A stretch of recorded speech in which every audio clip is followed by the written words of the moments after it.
You already know her face. You have seen it on magazine covers, on movie posters, in old black and white photographs that look like they were designed to make you forget she ever had a thought in her head. Her name was Hedy Lamarr, and right now, at this exact moment, you are using something she built, not metaphorically, not loosely. The Wi-Fi signal carrying this video to you, the GPS that told you where to go this morning, the Bluetooth in your car, the secure communication systems protecting military operations happening right now on the other side of the world.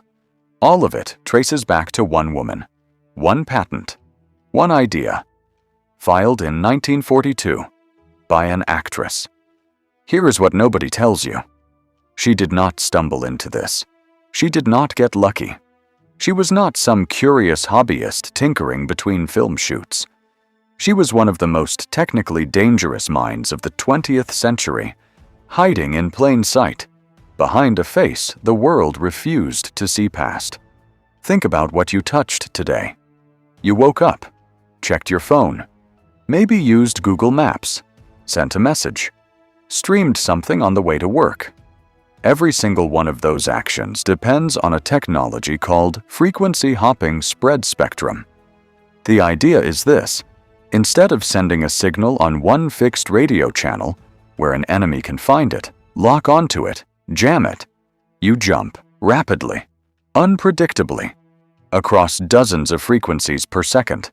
The transmitter jumps, the receiver jumps with it, in perfect sync.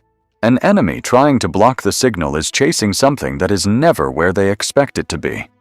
U.S. Patent 229-2387, filed June 10th, 1941, granted August 11th, 1942. Inventors listed Hedy Kiesler Markey and George Antheil. The patent was called a secret communication system, designed to do one specific thing: help Allied torpedoes reach their targets without being jammed by Nazi radio signals.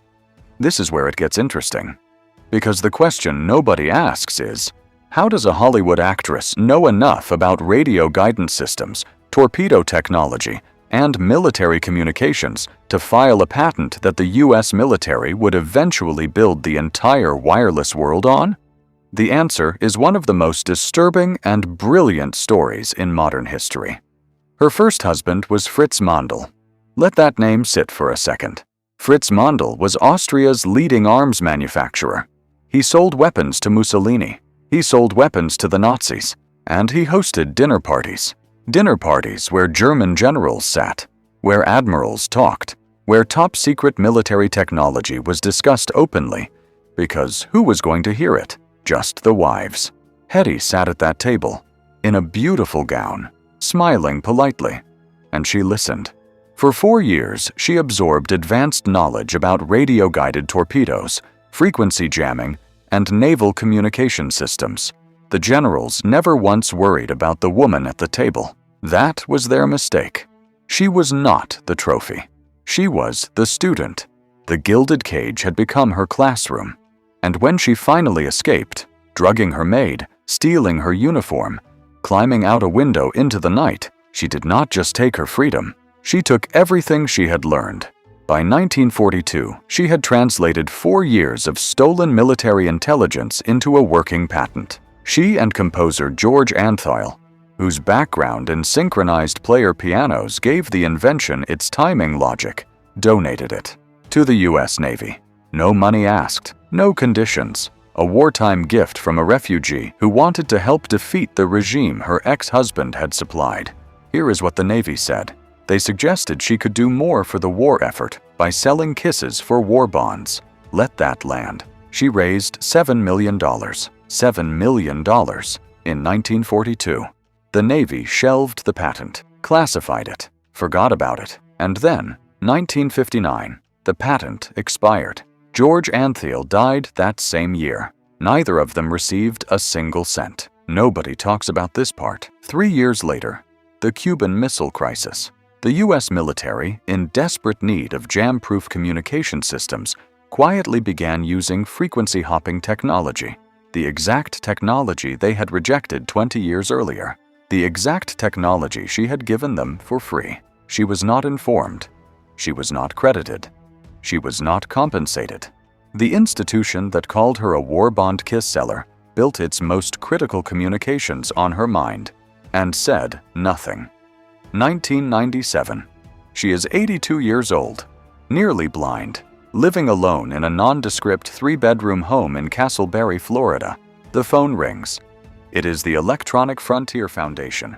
They want to give her the Pioneer Award for her contribution to modern wireless communication.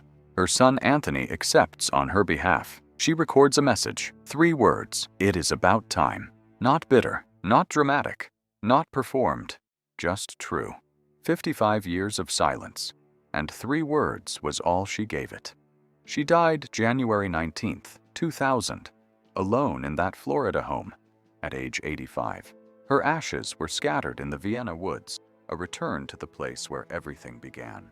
14 years later, 2014, she was inducted into the National Inventors Hall of Fame. The market value of the technology she invented and donated, estimated at $30 billion. She never received a dime. Most people look at Hedy Lamarr and see a movie star, a beautiful face from a black and white era that feels very far away. But here is what you cannot unsee once you know it. Every time you open your phone, she is there. Every time you use GPS, she is there.